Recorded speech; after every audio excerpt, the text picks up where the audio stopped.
नमस्कार नमस्कार. Sports कट्टाच्या weekly कट्ट्यामध्ये तुमच्या सगळ्यांचं स्वागत आहे. ऑलिम्पिक संपलेला आहे. विषय साधा सरळ आहे. भारताची पॅरिस वारी सफल, समाधानकारक की निराशाजनक. आपल्या बरोबर आज आलेले आहेत मुक्त पत्रकार अभिजित कुलकर्णी आणि द हिंदूचे अमोल कराडकर. या दोघांनी ऑलिम्पिक चालू व्हायच्या आधी ऑलिम्पिकचा प्रिव्ह्यू केला होता. अभिजित देशमुख जे दुसरे मुक्त पत्रकार आहेत आणि जे पॅरिसमध्ये होते पूर्ण ऑलिम्पिकमध्ये, त्यांच्या बरोबर त्यांनी त्या प्रिव्ह्यू मध्ये जे जे सांगितलं होतं, म्हणजे मी तुम्हाला विनंती करेन की हा एपिसोड बघितल्यानंतर तो एपिसोड परत जाऊन बघा गंमत म्हणून. तोच ऍक्शन, तशीच ऍक्शन पॅरिसमध्ये झालेली आहे. 6 ते 7 मेडल मिळतील असं सांगितलं होतं. मीराबाई चानूला मेडल मिळणं अवघड आहे कारण थायलंडचे वेटलिफ्टर्स परत आलेले आहेत डोपिंग बॅन मधनं. विनेश फोगाटचं वजनाची गडबड, वजन गट चेंज केल्यामुळे होऊ शकते, एवढ्या मायन्यूटली ती चर्चा झालेली होती. तर त्यामुळे अर्थातच आम्ही रिव्ह्यूसाठी सुद्धा अभिजित कुलकर्णींना आज विनंती केलेली आहे. तुमच्या दोघांचंही स्वागत आहे. अभिजित कुलकर्णी, तुमच्यापासूनच सुरुवात करूया. आधी ओव्हरऑल बोला, मग आपण स्पेसिफिक्स वरती येऊ. माझ्या मते आपण असं म्हणू शकतो की आता सगळे म्हणतात की मागच्या टोकियोमध्ये आपल्याला एक गोल्ड मिळालं होतं आणि 7 मेडल मिळाले होते, म्हणून हे निराशजनक आहे. पण जर आपण फक्त आपलं कंटिंजेंट बघितलं तर आपल्या 117च्या कंटिंजेंटमध्ये जास्तीत जास्त 12 ते 13 लोक मेडल जिंकू शकण्याची क्षमता असलेले खेळाडू होते. जर तसं बघितलं तर त्यातल्या 50% लोकांनी मेडल जिंकले, विच इज म्हणजे जर असं बघायला गेलं तर हा चांगला रेशो आहे. आता ते गोल्ड होऊ शकले असते किंवा सिल्वर होऊ शकले असते, हा भाग वेगळा. पण 50% मेडल होपफुल्सनी मेडल जिंकलं, हा चांगला परफॉर्मन्स आहे असं मानायला अजिबात हरकत नाही. अमोल? येस, मला पटतंय. आणि दुसरी गोष्ट की आपण जे म्हणलो होतो 6 ते 8 म्हणजे खुश व्हा, कारण एकंदरीतच भारतीय क्रीडा क्षेत्र ज्या परिस्थितीत आता आहे त्या याच्या पुढे अपेक्षा करणं, आमचे 140 कोटी लोक आणि तुम्हाला एवढेच मिळतात, या चर्चेलाच काही अर्थ नसतो. त्याच्यामुळे 6 ते 8 ओके. त्याच्यात जसं अभिजितने ऍड करत आहे, एक जमेची बाजू काय आहे की अजून 6 चौथी पोझिशन होती जी याच्या आधी कधी झाली नव्हती. तर मुद्दा असा आहे, बऱ्याच लोकांना असं वाटू शकतं की अरे काय 6 पदकांमध्ये तुम्ही खुश कसले होताय. ओके, तर जसं मी म्हणलं तसं 6 पदकांमध्ये खुश होण्याचं गोष्ट नाहीये, पण समाधानी असणार काय. कारण भारतीय क्रीडा क्षेत्र, फक्त मला सर्वसामान्य क्रीडा फॅनला सांगायचंय की अल्टिमेटली हा तुमचा प्रश्न आहे, तुम्ही कशात धन्यता मानायची, कशात समाधान मानायचं. की पदक तक्त्यात बघितलं तर 2000 सालापासून फक्त म्हणजे ऑलिम्पिकच्या इतिहासात भारताला तिसऱ्यांदाच 6 पदकं मिळाली आहेत. त्याचा आनंद जास्त मानायचा का 2000 सालापासून जेव्हा भारत जरा पदकं तरी मिळवायला लागला 96 पासून, तेव्हा सर्वात लोएस्ट भारताची पोझिशन आहे पदक तक्त्यामध्ये. त्याचं दुःख जास्त बाळगायचं, हा ज्याचा त्याचा प्रश्न आहे असं मला वाटतं. अमोल, माझ्यामध्ये तो एक काय आपल्याकडचा जो भस्मासूर आहे की नाही, 130 कोटी 140 कोटी जे आपण सारखं म्हणत असतो. मी कारण ग्रासरूटवर पण काम करतो, म्हणून माझा प्रश्न असा आहे की त्या 130 कोटी पैकी खरंच खेळ किती खेळतात. म्हणजे जर परदेशी बघितलं तर एक नेदरलँड सारख्या किंवा जर्मनी सारख्या खेळात पण प्रोफेशनली किंवा कॉम्पिटेटिव्ह खेळणारी लोक आपल्यापेक्षा जास्त आहेत. आणि जर खेळ जर बघितला तर त्या पिरामिडमध्ये जर तुमचे 1000 लोक खेळली तर त्यातली 5 लोक इंटरनॅशनलला जातात आणि तशी 100 खेळली तर तुम्हाला 1 मेडल मिळतं. आपण तेवढे खेळतो का? आपली लोकसंख्या काय हा मुद्दाच नाहीये, खेळणारी संख्या किती आहे जी टेक्निकली चांगला खेळ खेळते. त्याच्यामुळे आपण प्रगत देशांबरोबर स्वतःला कम्पेअर करणं किंवा चीन बरोबर कम्पेअर करणं, चीन बरोबर जर कम्पेअर करायचं असेल तर त्यांची किती मुलं खेळतात आणि त्याच्यात किती लोकांना बाकीच्यांना सूट मिळते, हा विचार आपण करत नाही. फक्त 130 सोडून काही होणार नाहीये. मला ना तुम्हाला दोघांना याच्यातच एक म्हणजे संलग्न म्हणून प्रश्न विचारायचा आहे. आपण इंडिव्हिज्युअल्स वरती येऊच, पण तुम्ही आता चीनचा विषय काढला, लोक अमेरिकेचं उदाहरण देतात, चीनचं उदाहरण देतात, पण आपण आपली आणि चीनची तुलना नाही, पण चीननी जे केलेलं आहे, म्हणजे जर का डेटा आपण बघितला तर चीननी म्हणजे टेबल टेनिस, त्याच्यानंतर डायव्हिंग, वेटलिफ्टिंग अशा 3 ते 4 फील्डमध्ये जवळजवळ 24 गोल्ड मेडल जिंकलेली आहेत. ओके, म्हणजे 40 पैकी 24 गोल्ड मेडल ही या 3 किंवा 4 खेळात आलेली आहेत. अमेरिकेची मेजॉरिटी मेडल्स ऍथलेटिक्स आणि ओपन स्पोर्ट्स मधून आलेली आहेत. आणि आपण म्हणजे भारताचा आपण विचार केला, म्हणजे मी तुलना का करतो, कारण आपणही गेल्या म्हणजे 10 ते 12 वर्षात, म्हणजे अर्थातच ते विस्कळीत स्वरूपात आहे, पण आपण रेसलिंग म्हणा किंवा शूटिंग म्हणा किंवा आर्चरी म्हणा, आपणही काही 4 ते 5 स्पोर्ट शॉर्टलिस्ट केलेले आहेत आणि त्याच्यामध्ये आपण फोकस करतोय. पण आपला रिझल्ट आणि त्यांचा रिझल्ट याच्यात एवढी तफावत काय येते? दोन महत्वाच्या गोष्टी अमोल, मी बोलू तर प्रश्न असा आहे की आपल्याकडे हे जे आपण खेळ जे निवडले आहेत त्या खेळाची सुरुवात आपण त्याच्यावर लक्ष द्यायला, किंवा आपण एक सरकार म्हणून किंवा कोणी पण, तुम्ही एकदा इंडिया टीम मध्ये किंवा तुम्ही ऑलिम्पिकच्या प्रोबेबलच्या लिस्टमध्ये आल्यावर होते. त्या उलट चीनमध्ये तुम्ही 2000-3000 मुलं शाळेतनं उचलता आणि त्या खेळाला ट्रेन करायला सुरुवात करता. आपल्याकडे ती सिस्टम राबवणं शक्य नाहीये, कारण आपल्याकडे खूप डोकी एका वेळेला काम करत असतात. त्याच्यावर सगळ्यात महत्वाचा प्रकार म्हणजे आपण आहे ना, तहान लागली की विहीर खणायला घेतो. आपण काय पुढचा विचार करून आत्तापासून विहीर खणायला घेत नाही. त्यामुळे जर आपण टॉप्स बघितलं, ज्याच्यातनं सगळ्यात जास्त आपल्याला खेळाडूंना मदत मिळते, किंवा आपण OGQ किंवा ह्यांच्यासारख्या सगळ्या संस्था बघितल्या, तर खेळाडू नॅशनल चॅम्पियन झाला किंवा टॉप्समध्ये, तर खेळाडू कधी कधी ऑलिम्पिकच्या रेसमध्ये क्वालिफाय झाल्यावर त्याला टॉप्समध्ये घ्यायची पद्धत आहे. महाराष्ट्र सरकारने ऑलिम्पिकला क्वालिफाय झाल्यानंतर खेळाडूंना 50 लाख रुपये दिले. सो आपण तहान लागली की विहीर खायला घेतो आणि मग अशा पद्धतीने मेडल मिळणे कधीच शक्य नाही. तुम्हाला चीनचं जर आपल्याला उदाहरण घ्यायचं असेल तर वयाच्या 6व्या वर्षी तो मुलगा निवडला जातो ह्या खेळासाठी आणि त्याला तोच खेळ खेळावा लागतो. त्याच्या आई वडिलांना काय वाटतं किंवा त्याला काय वाटतं हे अजिबात महत्वाचं नसतं. त्यामुळे चीनची पद्धत आपल्याकडे राबवायची म्हटली तर जसं गोपीचंदनी मी पुस्तक लिहितं त्यात म्हटलंय की there is no place for democracy if you want to produce champions. तर आपल्याला तसं करायचंय का, तर ते शक्य नाही आहे या देशात. याच्यातच फक्त उदाहरण मला सांगायचं म्हणलं ना, तर तू जे म्हणलास की एक उदाहरण घ्या की चीननी तू उदाहरण दिलंस, 1988 सालापासून आतापर्यंत टेबल टेनिसच्या इतिहासात जेवढी गोल्ड मेडल झालेत ना, त्यातलं फक्त एक गोल्ड मेडल चीनला मिळालेलं नाहीये. ओके, टेबल टेनिस मधलं. भारताच्या बाबतीत आपण म्हणतो की ते शरद कमल घ्या किंवा दीपिका कुमारी घ्या, 5 ऑलिम्पिक 4 ऑलिम्पिक जाऊन काय दिवे लावतायत, दुसऱ्या कोणाला तरी पाठवा की. अहो तेच जर तुमचे बेस्ट आहेत तर दुसऱ्या कोणाला कसं पाठवायचं, राईट? ते क्वालिफाय झालेत ना, त्यांना सिलेक्ट नाही केलेलं. मग ते जर तुमच्या टॉप 2 किंवा 3 मधले आहेत तर तुम्ही हे मान्य करा की आम्ही आतापर्यंत म्हणजे चीननी प्रयत्नपूर्वक केलं की आपल्याला जर जगात सुपर पॉवर व्हायचं असेल तर क्रीडा क्षेत्र हे सर्वात पहिलं अग्रगण्य क्षेत्र असावं, कारण तिथे एकदा तुमची नोंद घेतली गेली सुपर पॉवर म्हणून म्हणजे जगात मान्यता मिळते. आपण फक्त बोलतो, करत कोणीच नाही. करतात फक्त इंडिव्हिज्युअल त्यांच्या लेवलला, बाकीचे फक्त मलाही खायला येतात. तर ते जेव्हा करायला सुरुवात होईल ना, त्याच्या पुढची 20 वर्ष लागतील. मान्य. आता आपण भारताच्या कंटिंजंटच्या ओव्हरऑल भारताच्या परफॉर्मन्स वरती जर का आलो तर तुम्हाला काय वाटतं, आपल्या इकडे जे गेले होते त्याच्यातला खेळ वाईज जाऊ नकोया, कारण आपल्याला जसं आपण बोललो तसं 6 मेडल्स मिळालेली आहेत. तर आपण म्हणजे आणि मेडल जिंकणं याच्याशिवायही चांगला परफॉर्मन्स असू शकतो, त्याच्यामुळे अर्थातच आपण त्याचीही दखल घेऊया. तर पुरुषांमध्ये सर्वोत्तम प्लेयर किंवा सर्वोत्तम खेळाडू कोण होता या ऑलिम्पिक मधला, काय वाटतं तुम्हाला दोघांना? सर्वोत्तम कशा आहे, जर आपण म्हटलं तर सर्वोत्तम हे रिलेटिव्ह होऊ शकतं. त्याच्यामुळे मी काही मेडल जिंकणं, जसं मी आधी म्हटलं तसं हे पॅरामीटर मी लावत नाहीये. तुमच्या दृष्टीने सर्वोत्तम प्लेअर कोण होता?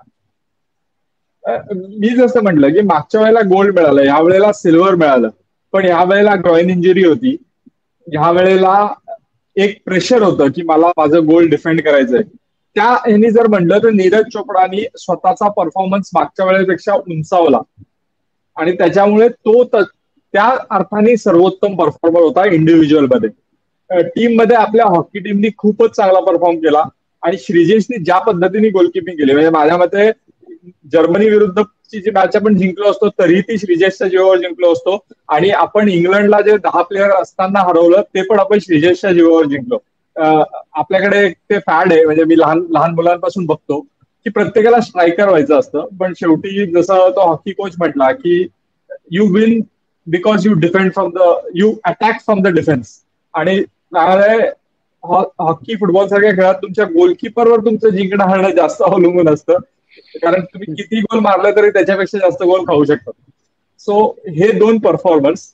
सरप्राईज परफॉर्मर मध्ये मी म्हणेल की महाराष्ट्राचा एकमेव नाही, आपण एक एक येऊया. अमोल, आधी तुझे सांग. माझ्या दृष्टीने सर्वोत्तम खेळाडू नीरज चोपडा, कारण त्याचा खेळ इतका त्या एका मोमेंट मधला आहे. म्हणजे 4 वर्षात तुम्ही काही केलं ना तरी त्या दिवशी तुम्ही परत ते सगळं करणं खूप अवघड आहे. त्या याच्यात त्यांनी त्याच्या पर्सनल बेस्टच्या जवळ जाणं, त्याची दुखापत असतानाही 140 कोटींचं प्रेशर, कारण यावेळेस अपेक्षा होत्या, राईट. अजूनही लोक म्हणतात काय नीरजनी केलं, राईट. तर त्यांनी काय केलंय हे लक्षात येत नाही. दुसरं कोणीच करू शकलं नाही ते त्यांनी करून दाखवलंय. सलग 2 ऑलिम्पिक्स मध्ये मेडल, त्यातलं 1 सुवर्ण 1 रौप्य, नाही दुसरा एकच नीरज चोपडा आहे. त्याच्यामुळे ते अपेक्षांचं ओझं आणि स्वतः 100% नसतानाही त्यांनी रौप्य पदक मिळवलं. त्याच्यामुळे माझ्या मते तो सर्वोत्तम खेळाडू. आणि हा वाद आपण पुढच्या वेळेस नंतर डिस्कस करू की भारताचा सर्वोत्तम ऑलिम्पिक पटू कोण. नाही, मला फक्त नीरज चोप्रामध्ये, म्हणजे मी कोऑर्डिनेट करतोय तरी सुद्धा मी फक्त ऍड करतो तो जो त्याचा थ्रो अर्शद नदीमचा पहिला 92.75 गेल्यानंतर नीरजला हे कळलं होतं की गोल्ड गेलंय. म्हणजे इकडे कुठेतरी हे रिअलायझेशन होतं की गोल्ड गेलंय, आणि त्याच्यानंतर त्यांनी 89.45 मारून ही जी रिॲक्शन दिली त्याच्यावरनं एवढंच लक्षात आलं की मी सिल्वर एन्श्युअर केलंय, आणि पुढच्या 3 या 4 अटेम्प्ट मध्ये जेवढं पुढे जाऊन टाकता येईल तेवढं टाकून बाबा आपलं लक काही आपल्याला पुढे नेतंय का ते 2.5-3 मीटर ऍडिशनल, हा प्रयत्न होता सिल्वर सिक्युअर केल्यावरती. पण ती जी सिल्वर सिक्युअर केल्यावरतीची जी रिॲक्शन होती ती खूप काही सांगून गेली की बाबा मी नंबर 2 सिक्युअर केलंय, आता पुढचं पुढे बघू. म्हणजे 92-75चा थ्रो गेल्यानंतर 89-45 मारणं हे खूप मोठं चॅलेंज होतं असं मला पर्सनली वाटलं, कारण माइंडमध्ये आपलं गोल्ड गेलंय हे जवळजवळ निश्चित झालं होतं. त्याच्यामुळे मला तो एक फॅक्टर खूप महत्वाचा वाटला. अभिजित आणि अमोल, महिला खेळाडू. महिला खेळाडू परफॉर्मन्स वाईज मनू भाकरच, परत एकदा मनू भाकरच, कारण दुसरं कोणी असं महिला खेळाडू उठून दिसलीच नाहीये. विनेशनी नक्कीच चांगला परफॉर्मन्स दिला पण ते मेडल आलं नाही. पण मनू 3 फायनल पोहोचली आणि तो एक शॉट चुकला नसता तर 3 मेडल घेऊन आली असती. 3 मेडल घेऊन येणारी पहिली भारतीय झाली असती. परत मनू भाकर नुसता परफॉर्मन्स पेक्षा मागच्या ऑलिम्पिक मध्ये जो काही तमाशा झाला आणि त्याच्यानंतर तिच्याबद्दल जे काही बोललं गेलं त्याच्यामुळे तो जो प्रेशर होता ते प्रेशर ज्या पद्धतीने हँडल केलं, आय थिंक माझ्या मते ते जास्त महत्वाचं आहे. कारण ऑलिम्पिक मध्ये आज जर एक इंटरव्ह्यू होता अभिनव बिंद्राचा आणि त्याच्यात त्यांनी म्हटलंय की ऑलिम्पिक मध्ये आहे ना तुम्ही फक्त तुमचा परफॉर्मन्स देऊ शकलात तर तुम्ही चांगले खेळाडू आहेत. मेडल किंवा मेडल न मिळणं हे तुमच्या हातातच नाहीये. त्या प्रेशरमध्ये फक्त तुम्ही शांतपणे परफॉर्म करू शकता, एवढी तुमची क्षमता आली तरी तुम्ही खूप मोठे खेळाडू आहात. आणि ते मनूनी करून दाखवलं. आणि सगळ्यात महत्वाचं म्हणजे जी काय आपण बातम्या वाचल्या हे झालं की आपल्याकडे ना खेळाडूंचा किंवा कोणाचा एक स्टार झाला की एक खूप मोठा इगो असतो, पण तो तिने सोडला. त्या माणसाला परत बोलवलं ज्याच्यामुळे तिचा परफॉर्मन्स येत होता. हा जो मोठेपणा पण दाखवला तोच कुठेतरी तिच्या कामात आला. म्हणून माझ्या मते स्टार परफॉर्मर वुमेन्स मधली म्हणू. माझा काहीच ऍड करण्यासारखं नाही याच्यात. म्हणजे हे सर्वात एकमताने निकाल लागलेला, म्हणजे बॉक्सिंगचे जजेसही भांडू शकणार नाहीत या बाबतीत असं मला वाटतंय, अनलेस आदित्य जोशींचा वेगळा काही मुद्दा असेल. नाही नाही नाही, काही वेगळं याच्यात काही वेगळं असूच शकत नाही. म्हणजे काही प्रश्नच नाहीये. फक्त यावेळेचा सरप्राईज पॅकेज काय वाटलं किंवा चकित करणारा खेळाडू? म्हणजे तो म्हणजे महिला असू शकतो, पुरुष असू शकतो, कोणीही असू शकतो. स्वप्नील गुसाळे. म्हणजे आपल्याला फायनलमध्ये जर शूटिंगच्या फेडरेशन मध्ये पण कोणाशी बोललो असू किंवा काही झालं असेल तर प्रत्येकाला असं वाटत होतं की ऐश्वर्या तोमरच फायनलला येण्याची शक्यता जास्त आहे, कारण तो तितका कन्सिस्टंट होता. आणि स्वप्नील कुसाळे तसं बघायला गेलं तर तितकासा सपोर्ट न मिळालेला, कोणाचंही लक्ष नसलेला आणि लास्ट मिनिट पर्यंत तो क्वालिफाय होईल, टीम मध्ये बसेल का नाही या प्रेशरमध्ये असलेला खेळाडू होता. एशियन गेम्स मध्ये चौथा आल्यामुळे प्रेशर होतं. आणि म्हणावी तशी सपोर्ट सिस्टीम जी मनूकडे होती किंवा जी ऐश्वर्याकडे होती, सगळ्यांकडे होती, ती म्हणावी तशी पर्सनल सपोर्ट सिस्टीम त्याच्याकडे नव्हती. मला कुठेतरी एकच विचारायचं स्वप्नीलच्या बाबतीमध्ये की त्यांनी कोटा कुठल्या कॉम्पिटिशन मधनं मिळवून दिला आणि त्याला भारतात त्या 50 मीटर मध्ये अजून काय कॉम्पिटिशन होती, म्हणजे ऑलिम्पिकला जाण्यासाठी म्हणतो. ऑलिम्पिकला जाण्यासाठी 7-8 खेळाडू जवळजवळ चांगलेच परफॉर्म करत होते, पण ऐश्वर्या सिंग तोमर हा त्याच्यातल्या त्यात सगळ्यात वरचा मानला जातो. मला आता एक्झॅक्टली आठवत नाही त्यांनी कुठल्या स्पर्धेमध्ये आपल्याला कोटा मिळवून दिला, पण स्वप्नील कुसाळे यांनी स्वतः कोटा घेतला होता. इनफॅक्ट ऐश्वर्या तोमरनी कोटा घेतलाच नव्हता, त्याच्या आधीच दोन्ही कोटे क्लिअर झालेले होते. पण तरीही सगळ्यांना माहित होतं की रँकिंगच्या बेसिसवर ऐश्वर्या नंबर 1 असणार आहे. 2022 वर्ल्ड चॅम्पियनशिप जिकडे तो चौथा आला ना, तेव्हा त्यांनी कोटा सिक्युअर केला होता. ओके. कैरो मध्ये. बोल. हा असं. आणि माझ्या मते मेडल हुकलं जरी असलं ना, तरी माझ्या मते लक्ष्य सेननी खूप चांगली कामगिरी केली. म्हणजे ज्या पद्धतीचा ड्रॉ आला होता, कोणाला अपेक्षाच नव्हती की तो नॉकआउट फेजला पण येईल.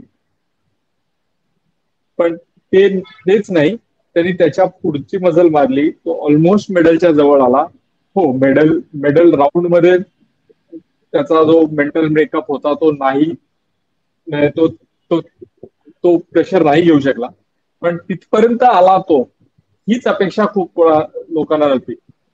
सो त्या बाबतीत जर म्हटलं तर त्याचा एक परफॉर्मन्स चांगला झाला. बाकी मला नाही वाटत कोणाचे ज्यांच्याकडून अपेक्षा नव्हती असा कोणीही स्पेशल परफॉर्मन्स कुठलाही दिलेला आहे यावर्षी. अमोल? मला लक्षवेधी कामगिरीमध्ये एक चकित करणारा जो मुद्दा होता त्याच्यात एक स्वप्नील आणि दुसरं मला सरबजोतचं नाव घ्यावं असं वाटतं. मुख्य कारण की ज्या पद्धतीने तो नियर मिस झाला त्याच्या इंडिव्हिज्युअल्स मध्ये, त्याच्यानंतर त्यांनी टीम्स मध्ये जेव्हा एकदा मनू अडखळली तेव्हा त्यांनी स्वतःचा बार रेज केला. तर त्या एका गोष्टी करता मला सरबजोत जास्त महत्वाचा वाटतो या कॅटेगरीत. तुला काय वाटतंय आदित्य? नाही, मला पण सरबजोतच वाटत होतं, कारण मनूचं 2 मेडल झालं, पण त्याला दुसरं मेडल तिला मिळताना सरबजोत होता तिच्या बरोबर आणि ती सांघिक कामगिरी होती, त्याच्यामुळे त्याचंही तेवढंच क्रेडिट आहे आणि त्यांनी कमबॅक केला. पण त्याच्याशिवाय तुम्हाला असा कोणी युवा खेळाडू वाटला की ज्याच्याकडे आपल्याला जरी यावेळी मेडल नाही आलं किंवा कामगिरी चांगली नाही झाली तरी 2028 साठी आपण बघू शकतो? ऍक्च्युली काय मला याच्यामध्ये फक्त हे तुम्ही उत्तर देण्याच्या आधी ऍड करायचं वाटतं, 2020 ऑलिम्पिक 2021 ला झालं, त्याच्यामुळे यावेळी टर्न अराउंड टाइम हा 3 वर्षच होता. त्याच्यामुळे ना तुलनेने आपल्याला खात्री होती की 21 ते 24 पर्यंत कोण टिकू शकतील. आता LA 28 जरा लांब वाटतं ना, फार फेच्ड वाटतं की 4 वर्षात खूप काही बदलू शकतं असं वाटतं थोडस. पण मूळ प्रश्न असा आहे की हे म्हणजे कोण असा होता युवा खेळाडू की ज्याचं आपल्याला पुढे लक्ष ठेवता येईल. म्हणजे बोला सर्वोत्तम युवा खेळाडू. खरंच सर्वोत्तम युवा खेळाडू नाही, म्हणजे भजन कौर ही एक आर्चरीमध्ये जी खेळत होती ती कॉन्फिडेंटली खेळत होती, किंवा काय आर्चरीमध्येच आपल्याकडे 2-3 युवा खेळाडू होते जे खरं म्हणजे युवा नाही आहेत, पण आर्चरी तुम्ही जास्त वेळ खेळू शकता. तसंच शूटिंग मध्ये तुमच्याकडे खेळाडू आहेत, अर्जुन भुतळा, सिफ्तकोर सामरा, जे पुढच्या ऑलिम्पिकला नक्की असू शकतात. पण बाकी कुठल्याही खेळात, ऍथलेटिक्स मध्ये घ्या किंवा कशातही घ्या, इथून एलएला मेडल्सच्या लेवलपर्यंत पोहोचू शकतील असं कोणीच नाहीये. रेसलिंग मध्ये अंतिम किंवा रितिका जी क्वार्टर फायनल मध्ये वन ऑल करून हारली, त्या दोघांकडून आपण अपेक्षा करू शकतो, कारण त्या दोघी तरुण आहेत आणि एलए पर्यंत इनफॅक्ट ते त्यांच्या पीकवर जायला पाहिजेत. पण परफॉर्मन्स म्हणू तर असा कोणाचा एक्सेप्शनल परफॉर्मन्स नव्हता की ह्याच्यावरून आपण म्हणू की हा परफॉर्मन्स इतका चांगला झाला तर याला जर आपण पुढे नेत राहिलो तर ते एलएला मेडलसाठी तयार असतील. माझ्या दृष्टीने सर्वोत्तम युवा खेळाडू अमन शेरावत. कारण हार्डकोर कुस्ती फॅन्सना पण ते जसं विनेशची कॉन्ट्रोवर्सीमुळे लक्षात नाही आलं, पण हार्डकोर कुस्ती परिवारात चर्चा चालली होती की रवी दहिया असताना ज्यांनी मागच्या वेळेस रौप्य पदक मिळवलं त्याच कॅटेगरीत तुम्ही अमन शेरावतला का पाठवताय. तर त्यांनी त्याचं चोख उत्तर दिलं, फक्त पदक कमावून नाही तर भारताचा वैयक्तिक सर्वात तरुण पदकवीर होऊन. त्याच्यामुळे तो जस्ट सुरू होतोय आणि त्याच्यामुळे जेन्युइन अपेक्षा आहे की 4 वर्षानंतर होपफुली रंग बदलला असेल, पदक तर अबाधित राहील. पण कुस्तीमध्ये बाबा, कुस्तीमध्ये 4 कुस्तीमध्ये दिवसात काही होत्याचं 6 नव्हतं सेकंड होतं. होत्याचं नव्हतं 4 दिवसात होतं भारतात. अरे 4 दिवसात काय, 4 दिवसात नाही 10 तासात ना वजनामुळे. नाही, पण रवी दहियाला पण सेमीफायनल त्यांनी टू फायनल हरवलंच होतं. मध्येच. आणि अमन शेरावत हा जर बघायला गेलं तर हा मेडल होपफुलच होता. म्हणजे असं नाही की अमन शेरावत कडून अपेक्षा नव्हती, काय सरप्राईज पॅकेज म्हणून नाहीये. अमन शेरावत हा एक्सपेक्टेड मेडलिस्टच होता. त्याच्यामुळे असं काय, आणि रवी दहिया म्हटला तर रवी दहिया कम्प्लीट इंज्युअर्ड होता आणि अमन शेरावतने रवी दहियाला हरवलं होतं. सो तसं बघायला गेलं तर कुस्तीमध्ये आपल्याकडे खरंच खूप लोक आहेत जे मेडल जिंकू शकतात. दुर्दैवाने एका वेळेला एकच खेळाडू जाऊ शकतो आणि मग तो खेळाडू त्या दिवशी नाही चांगला खेळला तर तो हरतो. पण तसं जर बघितलं आपण तर हे चौघही मेडल घेऊ शकले असते. आपले 4 जे कुस्तीवाले गेले होते ते चौघही मेडल घेऊ शकले असते. त्यामुळे कुस्तीकडून आपण नेहमीच अपेक्षा करू शकतो की आपल्याला मेडल मिळेल. आदित्य नाही, मला युवा खेळाडूंमध्ये जे आर्चरीमध्ये म्हणालात ना तुम्ही, फक्त मला आर्चरीमध्ये असं वाटतं की आपण एवढ्या लो ऑन कॉन्फिडन्सला खेळतो समहाव की म्हणजे आपण तिकडे स्पर्धा करायला जातोय की नाही हा प्रश्न पडावा एवढ्या लेवलला. म्हणजे यावेळी आणि ते म्हणजे आर्चरीवरती अवेअरनेस आला, मीम्स झाले, 4 मारले 6 मारले, त्याच्यामुळे अवेअरनेस आला आर्चरी बद्दल, ती एक चांगली गोष्ट आहे. पण त्या अवेअरनेस निगेटिव्हिटी मधनं आला आणि त्याच्यामुळे म्हणजे 2 जण क्वार्टर फायनल पर्यंत आले आणि मेडलच्या अगदी जवळ होते, पण एक तर शूटआउट मध्ये हरला शेवटी, म्हणजे सेंटीमीटर्स मधनं हरला. ते हायलाइट झालं नाही, फक्त ते 4 आणि 6 हायलाइट झाले. ते एक फक्त थोडस खटकलं. पण I think it is part and parcel. पण आता हे एकत्र घेतो. हा बोल सचिन. निगेटिव्हिटी करू नये म्हणून, निगेटिव्हिटी नको आणि हे नको, ठीक आहे. पण म्हणजे आर्चरीमध्ये आपण जे पद्धतीने प्रिपेअर करतो, म्हणजे तयारी करतो ना ऑलिम्पिकसाठी, हाच एक खूप मोठा विनोद आहे. म्हणजे मला माहित नाही की काय म्हणावं या गोष्टीसाठी. कारण आणि यावेळेला जेवढं मी त्याचा अभ्यास केला आणि आर्चरीने कसं केलं, पण मी एक उदाहरण देतो. 2012 साली जेव्हा दीपिका अतिशय चांगल्या फॉर्म मध्ये होती आणि ऑलिम्पिक्सला आपण मेडल होपफुल होतो, तेव्हा सगळ्यांना माहित होतं की लॉर्ड्स मध्ये खूप वारं असतं आणि जास्त वजनाचा बाण हा वापरावा लागणार आहे जर त्या वाऱ्याला आपल्याला काउंटर करायचं असेल तर. पण आम्ही त्याच्यावर प्रॅक्टिसच नाही केली. कुठेतरी आपल्याकडची जे आर्चरीचा प्रॉब्लेम आहे की हे सगळे खेळाडू आपल्या कम्फर्ट झोन मध्येच राहतात. आणि आपल्याला जर असं वाटत की सडनली तिथे ऑलिम्पिक्सला जाऊन आपला परफॉर्मन्स तरी होईल, ह्या वेळेला आपण एक कोच नेमला, 2 वर्ष त्यांनी काम केलं आणि मग आमच्या पॉलिटिक्समध्ये आम्ही भरतीलाच घेऊन गेलो एक भारतीयाला, कारण आम्हाला तो कोच नको होता टीमच्या मागे उभा राहिलेला. अच्छा, असं यावेळी प्रकाश शेवटच्या क्षणी वेगळा कोच गेला. हो, ते प्रकाश पदुकोण आणि विनेश फोगाट या प्रकरणामुळे आर्चरीची चर्चा नाही झाली, नाहीतर आर्चरीचं तेवढंच मोठं स्कॅन्डल आहे. म्हणजे जो कोरियन कोच आपण एवढे पैसे देऊन बोलवला त्याला आम्ही पाठवलंच नाही ऑलिम्पिकला टीम बरोबर, आणि इंडियन कोच गेले. हो, कारण समान वाटणी हवी होती ना, एक महिला कंपल्सरी यावेळेस होतं सपोर्ट स्टाफ मध्ये. तीच गोष्ट टेबल टेनिस मध्ये झाली, पण त्यानंतर कधी. आता एकत्र घेतो की सर्वात निराशाजनक निकाल आणि सगळ्यात सुखावणारा निकाल. माझ्या दृष्टीने मी निराशाजनक किंवा म्हणजे हे सांगतो की मला म्हणजे कदाचित मी अमोलचं चोरीन, पण त्यालाही तसं वाटतंय का मला माहिती नाही, पण टेबल टेनिस मध्ये आपण जर्मनी विरुद्ध जिंकू वुमन्स टीम मध्ये, असं मला फार मनापासून वाटत होतं. आणि जर का ती मॅच निघाली असती तर आपण पहिल्यांदा टेबल टेनिस मध्ये सेमीफायनलला पोहोचलो असतो. आणि मला असं वाटत होतं की आपल्याला जेन्युइन चान्स आहे, पण आणि म्हणजे तिकडे 3-1 आपण हरलो आणि दुर्दैवाने बाहेर पडलो. पण मला अशी फार अपेक्षा होती की पहिली डबलची मॅच जिंकू आणि श्रीजा नंतर तिची मॅच काढू शकेल, पण तसं नाही झालं. आता बाकीचं तुम्ही सांग. अमोल बोल अभिजित. आता त्यांनी विषय काढलाच आहे तर तू सुरू कर टेबल टेनिस. नाही, टेबल टेनिस बिलकुल निराशाजनक नव्हतं. टेबल टेनिस क्वार्टर फायनलला पोहोचलं हेच बोनस होतं. माझ्या दृष्टीने 2 निराशाजनक मुद्दे आहेत. आम्हाला वाटू नाही का शकत निराशाजनक? मी म्हणतोय ना, मी माझ्या दृष्टीने नाहीये म्हणतो. माझ्या दृष्टीने 2 निराशाजनक निकाल आहेत. एक म्हणजे अर्थात सात्विक चिराग, ओके, आणि दुसरा निखत झरीन. येस, तुम्ही जगातल्या बेस्टच्या अगेन्स्ट आहात, तुमचा ड्रॉ अवघड आहे, पण तुम्ही आहात, तुम्ही जगत जेथे आहात, कारण तुम्ही बाकी कोणालाही हरवू शकता, ओके.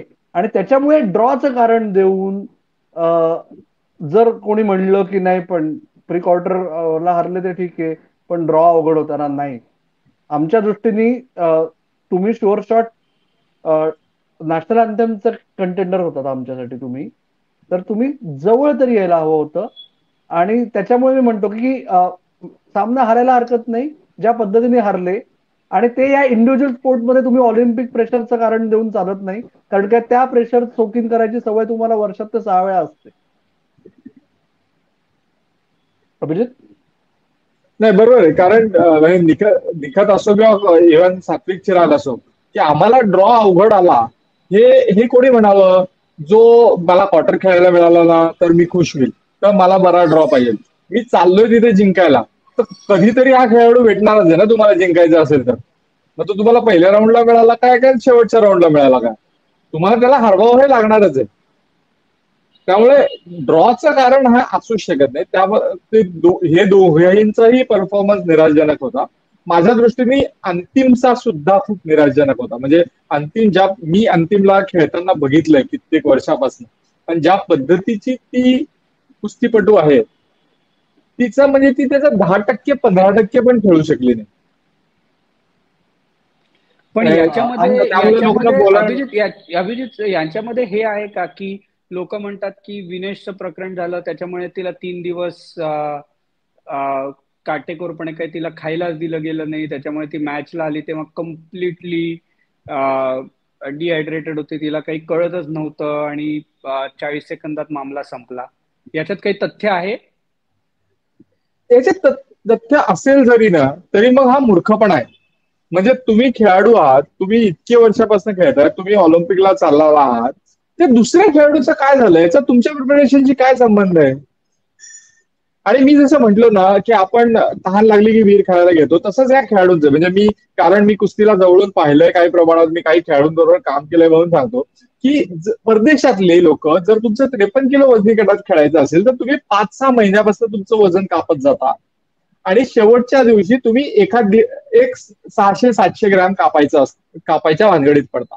आपल्याकडचे खेळाडूंना असं वाटतं की मला ताकद वाढवायची असेल तर मी 56-57 वर राहीन आणि शेवटच्या दिवसात मी 2-2.5 किलो कापेन आणि म्हणून मग मी पाणीच पिणार नाही, मी काहीच करणार नाही, म्हणून माझं वजन फटाफट कमी होईल आणि ते कमी झालं की त्याच्यानंतर मी लगेच बेदम खाईन, पाणी पिईन आणि मग माझी ताकद परत येईल आणि मी त्या ताकदीच्या जोरावर खेळेन. पण कुठेतरी हा प्रश्न आहेच की आम्ही हे नीट प्रकारे प्लॅन का नाही करू शकत की त्यावेळेला आम्हाला कमीत कमी कापावं लागेल जेणेकरून आमची एकूणच डिहायड्रेशनची लेवल नीट राहील. नाही म्हणजे हा प्रकार तोच वाटतो जो आपण आधी म्हणजे ताण लागल्यावर वीर करण्यापेक्षा ओव्हरऑल जी आपली सिस्टीम आहे त्याच हे म्हणजे रिफ्लेक्शन आहे ना की म्हणजे आपण शेवटी त्याच्या मागे लागतो. हा अमोल बोल. आणि अंतिमच्या बाबतीत मला फक्त एवढंच आहे, मी थोडासा तिला लिवे देईन की मी निराशाजनक नाही म्हणणार, मी धक्कादायक म्हणेन. कारण तर वयाने खरंच तरुण आहे, पहिलं ऑलिम्पिक्स आहे. ज्या सगळ्या गोष्टी अंतिमच्या बाबतीत खूप लोक बोलतायत ते सगळं टोकियोमध्ये मनूबद्दल बोलत होते. आज आपण बघतोय मनू कुठे पोहोचलीये, तर आपण फक्त आशा करूया की यातनं जी शिकवण तिला आवश्यक आहे, हा मोठा लर्निंग आहे, ते ती सगळं सुधारेल पुढच्या 3 वर्षात आणि होपफुली एलए मध्ये फायदा होईल 4 वर्षात. आणि सगळ्यात आनंद देणारा निकाल तुमच्या दोघांच्या दृष्टीने अभिजित? माझ्या दृष्टीने हॉकी टीम पुन्हा एकदा चांगली खेळली. म्हणजे आम्ही त्या दिवशी डिस्कस करत होतो की मागच्या वेळेला ब्रॉन्झ होतं, ह्या वेळेला ज्या पद्धतीने खेळतीये मध्येच असं वाटतं की हे लोक एकत्र खेळत नाहीयेत, काहीतरी स्वतःच वेगळं चालू आहे. पण ज्या पद्धतीने आपण ब्रिटन विरुद्ध 10 झाल्यानंतर माझ्या मते खूप लोकांनी अशाच सोडून दिले असतील की 10 खेळाडू 45 मिनिटं कसे टिकू शकतील. पण ते एक टीम म्हणून जे खेळले, जर्मनी विरुद्ध थोडंसं आपण कमनशिबी होतो की आपण ते हरलो. म्हणजे शेवटच्या मिनिटाला ती जी हिट मारली होती ती जर गोलमध्ये गेली असती, 3-3 झाला असता तर कदाचित आपण फायनलला खेळू शकतो. त्यामुळे मला ते सुखावणारा जो परफॉर्मन्स होता ना तो हॉकीचा होता. 100% म्हणजे त्याच्यात काहीच हे नाही की तो म्हणजे हॉकीचं पदक आहे ना ते, म्हणजे आणि आपल्या तिघांच्या पिढीला म्हणजे आपण लहानपणापासून फक्त सहन केलंय, फक्त स्टोरी ऐकलंय, त्यामुळे ते अखेर अनुभवायला मिळणं आणि एकदा नाही सलग 2दा म्हणजे तर अजूनही विश्वास बसत नाही अशा अवस्था आहे. नाही तर श्रीजेशचं जे ब्रिटनच्या विरुद्ध जिंकल्यानंतर जे सेलिब्रेशन होतं ते त्यांनी खाली बसून तसं हे केलं, त्यांनी म्हणजे हॉकीनी खरोखर आनंद दिलेला आहे. आता आपल्याला शेवटाकडे येताना मला वाटत नाही की विनेश शिवाय या ऑलिम्पिकचा म्हणजे आपल्या ऑलिम्पिकच्या रिव्ह्यूचा शेवट होऊ शकतो. तर सगळ्या विनेश प्रकरणावरती अभिजित, मी आणि अमोलनी एक एपिसोड पण केलेला आहे की ज्याच्यामध्ये तिचं ऑलिम्पिकमध्ये सिलेक्शन कसं झालं, काय झालं, हे सगळं ऑर्डरमध्ये तारीख वाईज सांगितलेलं आहे. राजकारण बाजूला ठेवून ऑब्जेक्टिव्हली ते सांगण्याचा प्रयत्न केलेला आहे. त्या एपिसोडलाही आम्हाला चांगला रिस्पॉन्स मिळतोय. पण या प्रकरणावरती काय सांगशील? निकालाचं ठीक आहे, म्हणजे तो काय आता कोणाच्याच हातात नाहीये, पण ओव्हरऑल प्रकरणावरती काय ओपिनियन आहे तुमचं? माझ्या दृष्टीने लोक काही म्हणत, सायना नेहवाल म्हटली की ती ऑलिम्पियन असल्यामुळे तिला सुद्धा कळायला पाहिजे होतं. तिलाच नाही, तिच्या संपूर्ण सपोर्ट स्टाफ, म्हणजे आपण जर बघितलं तर पीटी उषा बोलतीये, WFI चा प्रेसिडेंट बोलतोय किंवा डॉक्टर दिनशा पार्डेवाला बोलतोय, जे ऍक्च्युली त्यांचा काही संबंध नाही ना न्यूट्रिशनशी ना वेट कटिंगशी. ते टीमचे डॉक्टर होते आणि ते तिथे ऍज अ टीम डॉक्टर म्हणत होते, कोणाला इंजुरी झाली किंवा काही झालं तर. ते ऑर्थोपेडिक आहेत. आपण अजूनही तिच्या टीम मधून, म्हणजे कारण विनेशला एक स्वतःची अशी टीम होती, विनेश बरोबर कोणी दुसरं नव्हतं, तिच्या बरोबर वर्षभर 2 वर्ष आणि तिचा कोच तर 5 वर्षापासून तिच्या बरोबर आहे.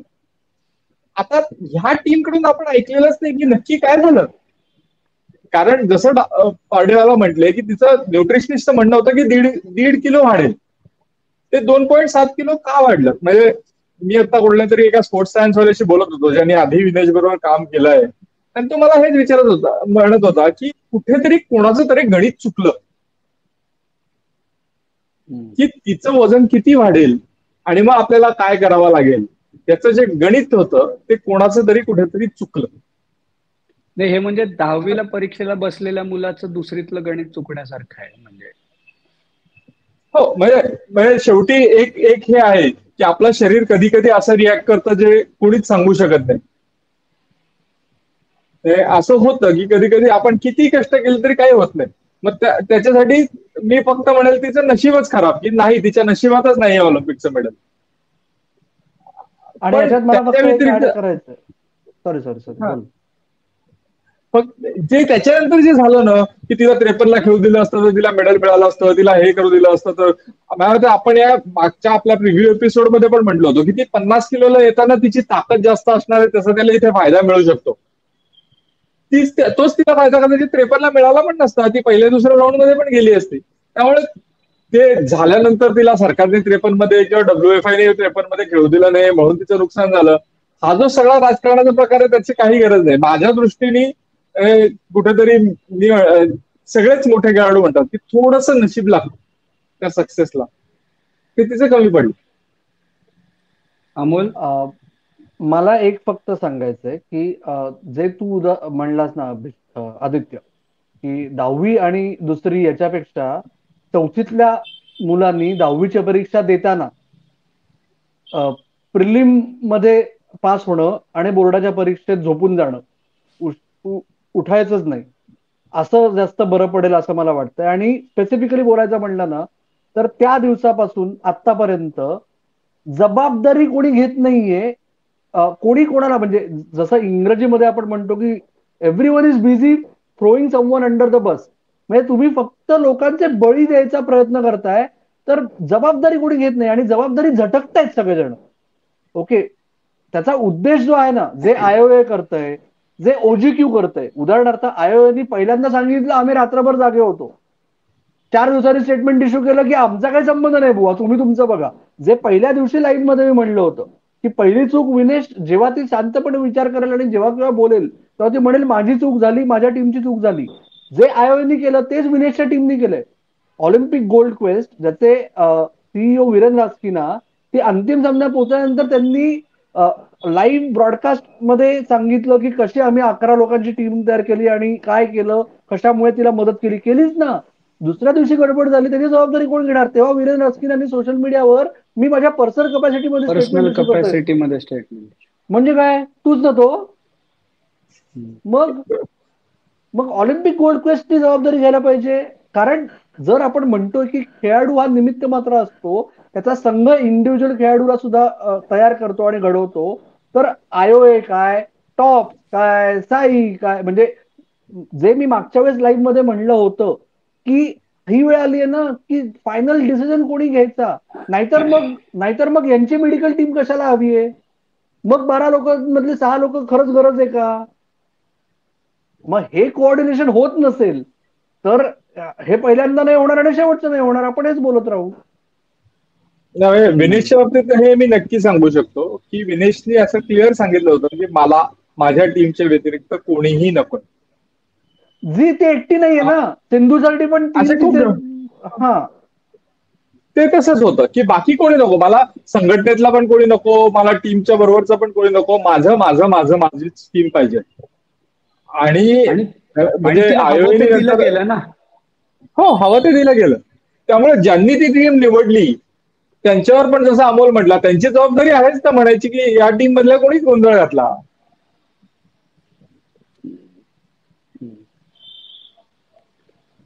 बरोबर. आणि आता म्हणजे हा, बोल ना, बोल. सॉरी, शेवटचा मुद्दा परत मला फक्त ते अधोरेखित करायचंय.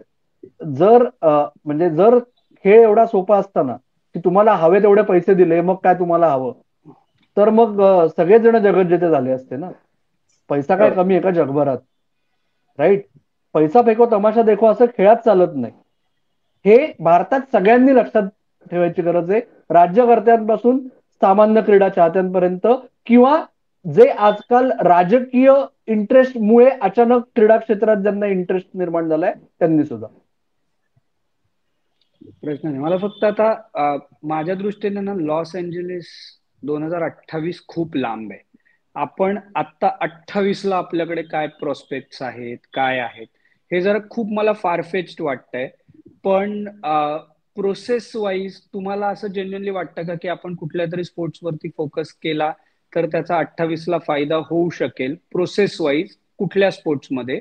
आणि जस्ट अभिजित, तुम्ही आम्हाला शक्य असेल तर सांगा की आत्ताच्या ऑलिम्पिकमध्ये टॉप शिवाय कुठल्या कुठल्या, म्हणजे OGQ झालं, JSW झालं, त्याच्याशिवाय कुठल्या कुठल्या एक्सटर्नल ऑर्गनायझेशन्स प्लेयर्सच्या पाठीमागे होत्या? टॉप शिवाय OGQ होतं, त्याच्यानंतर जसं तुम्ही म्हटलं JSW होतं, गो स्पोर्ट्स होतं आणि लक्ष्य पण होतं. ह्या 4 संघटना काही ना कुठल्या तरी खेळाडूला मदत करतायत. पण मी जसं म्हटलं, या संघटनांचं पण तसंच आहे. एखादा खेळाडू ऑलिम्पिकच्या जवळ गेला की पण आम्ही घेतोय, कारण आम्हाला थोडंसं फंडिंग पाहिजे. आणि जसं तू म्हटलास ना की 28 लांब आहे, नाही, तुम्हाला 28ची 25 लोक आज माहित पाहिजे, तर तुम्ही 28ला मेडल काढणार आहात. एकदम फेअर पॉइंट. हा, म्हणजे चीन घ्या किंवा हा घ्या, जसं मला आठवतंय की मी एकदा याच्या बहिणीशी, मायकल फेल्प्सच्या बहिणीशी बोलत होतो. ती एकदा इथे आली होती मायकल फेल्प्स स्विम स्कूल अनाउन्समेंटच्या वेळेला, आणि मी तिचा इंटरव्ह्यू घेत होतो. आणि तिच्या कोचनी असं सांगितलं होतं की 2008ला ऑलिम्पिक खेळायचं, 2012ला मेडल जिंकायचं, 2016ला. हे प्लॅनिंग तो 10 वर्षाचा असताना कोचनी करायला घेतलं होतं. आपण म्हणजे मी जसं म्हटलं, जे मी म्हणत होतो ना, आपण सगळे हाच विचार करतो, अरे ते 4 वर्ष लांब आहे, आत्ता पुढच्या वर्षाचं बघू. नाही, आपण जर आज 36चा विचार करायला घेतला आणि ती पोरं आज निवडली आणि त्यांच्यावर आज फोकस केला तर आपलं काहीतरी होणार आहे. त्या उलट आपलं कसं असतं, आत्ता जो परफॉर्म करतोय ना त्याच्यावर आपण पैसे होतच राहू, तो संपला की पुढचा बघू. म्हणजे हा माझा काय म्हणतात ना पेट पीव आहे, आणि मी वर्षानुवर्ष लिहितोय की टॉप्स बंद करा. तुम्हाला जर आपल्याला जास्त मेडलिस्ट हवे असतील तर टॉप्स बंद करा. कारण आमचं असं झालंय की आम्ही जी नावाजलेले खेळाडू आहेत आम्ही त्यांच्यावरच सगळा खर्च करून मोकळा होतो, त्यांना सगळं देतो आणि बाकीच्यांच्या आधी काही उरतच नाही. आणि आता तर मजेचा भाग असा झालाय की टॉप्स मध्ये तुम्ही ह्या 4 संघटनांपैकी 2 संघटनांचे रिप्रेझेंटेटिव्ह टॉप्स मध्ये घेतलेले आहेत. मला तर आजही कळलेलं नाही की टॉप्सची जी निर्णय कमिटी आहे, मिशन ऑलिम्पिक सेल, त्याच्यात तुम्ही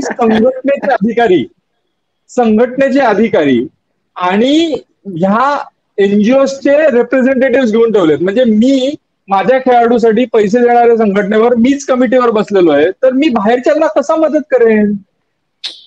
आता डायरेक्ट कॉन्फ्लिक्ट होतो ना, काही म्हणजे काही म्हणूच शकत नाही याच्यावर. अमोल, मला फक्त एक ऍड करायचं आहे याच्यात, की जर तुम्ही म्हणताय आमचे हाय प्रायोरिटी स्पोर्ट हे 6 आहेत, तिरंदाजी, नेमबाजी, कुस्ती, मुष्टियुद्ध, हॉकी आणि बॅडमिंटन, 7वा ऍथलेटिक्स आहे, सॉरी, राईट. तर माझा असा मुद्दा आहे की जे अभिजित म्हणला त्यात ऍड करताना जर तुम्हाला टॉप रिडिझाईन करा किंवा टॉपचा दुसरा टियर तयार करा. ओके, पहिले 4 खेळाडू आहेत ना, त्यांच्यावर तुम्ही सगळं लक्ष केंद्रित केलंय. पुढचे जे 16 आहेत त्या 16 जणांवर आत्ता लक्ष केंद्रित करा. पुढच्या 2 वर्षात त्या 16 मधले अजून 4 तयार होतील ऑलिम्पिकसाठी आणि चुकून त्यातल्या एखाद्याला पदकही मिळू शकेल. पण ही जर सायकल तुम्ही नाही खाली गेली, जे मी मागच्या वेळेस बोललो होतो, ते पिरामिड जर तुम्ही वाढवलं नाही तर असं होईल की जसं झालं 2016 साली आम्हाला 2 पदकं मिळाली, राजकीय वाद उधाण आलं, 2021ला टोकियोमध्ये आम्हाला 7 मिळाली, न भूतो आणि आतापर्यंत तरी न भविष्यात. होपफुली आपण 4 वर्षांनी वेगळं बोलू. पण मग सगळं एकदम आलबेले असं झालं. आता 6 झाली पण सुवर्ण नाही, मग परत काय बुवा, सगळी चिंता किंवा सगळं भारी. तर तसं नाही, तुम्ही लॉंग टर्म विचार करा.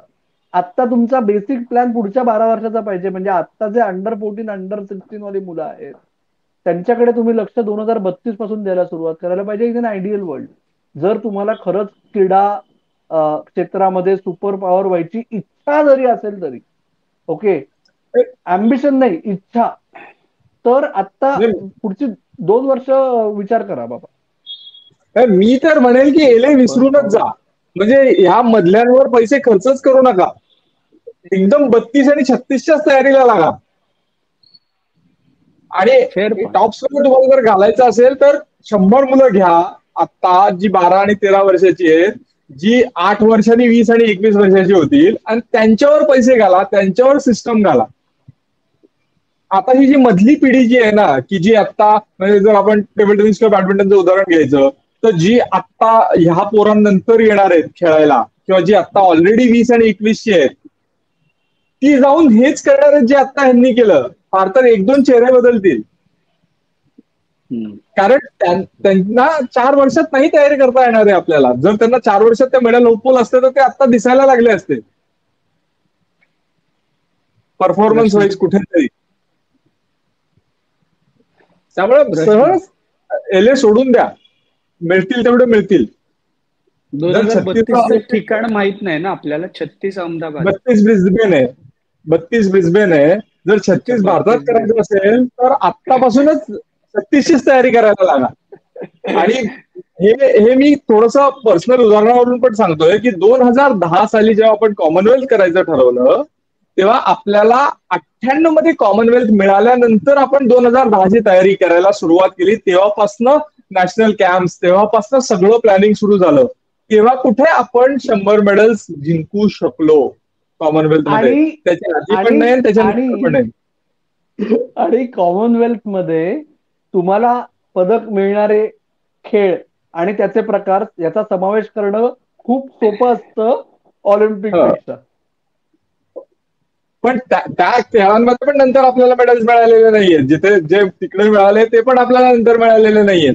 कारण कुठेतरी, आणि त्या 10चा फायदा आपल्याला 12ला झाला, आणि मग 12ला फायदा झाल्यावर सरकारला जाग आली की अरे आपल्याला क्रेडिट मिळत नाही म्हणून आम्ही टॉप्स चालू केलं.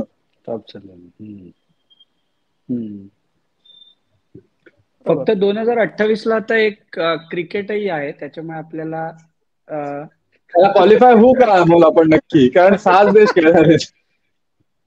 बरोबर ना. कॉन्टिनेंटल क्वालिफिकेशन आलं तर मग आहे का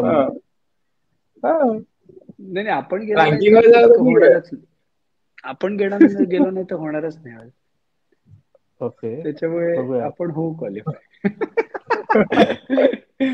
पण एनिवे, खरंच चांगली झाली चर्चा वीकली कट्ट्यावरती. म्हणजे सर्वसमावेशक आणि सगळ्या खेळांचा आढावा प्लेयर्सच्या माध्यमातून घ्यायचा आपण प्रयत्न केला.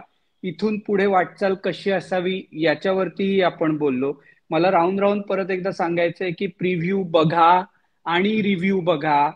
प्रिव्ह्यू मध्ये सांगितलेल्या गोष्टी प्रत्यक्ष स्पर्धेमध्ये होणं हे अभ्यासानेच होतं. ते आपल्याला अभिजित कुलकर्णी, अभिजित देशमुख आणि अमोल कराडकरांच्या एपिसोड मधनं दिसलंय. मला खात्री आहे की आजचा रिव्ह्यू ही तुम्हाला आवडेल आणि तुम्ही तोही जास्तीत जास्त लोकांपर्यंत फिरवाल. आपण ऑलिम्पिक टू ऑलिम्पिक ही चर्चा करणार नाही. तुम्ही याला एवढे व्ह्यूज द्याल की आम्ही वेगवेगळ्या स्पोर्ट्सचे व्हिडिओ आम्हाला करावेसे सातत्याने वाटतील, अशी माझी मनापासून इच्छा आहे. आत्ता मात्र आम्ही थांबतो. तुम्ही मात्र ऐकत राहा, बघत राहा आणि आमची वाट पाहत राहा. पाहत. धन्यवाद.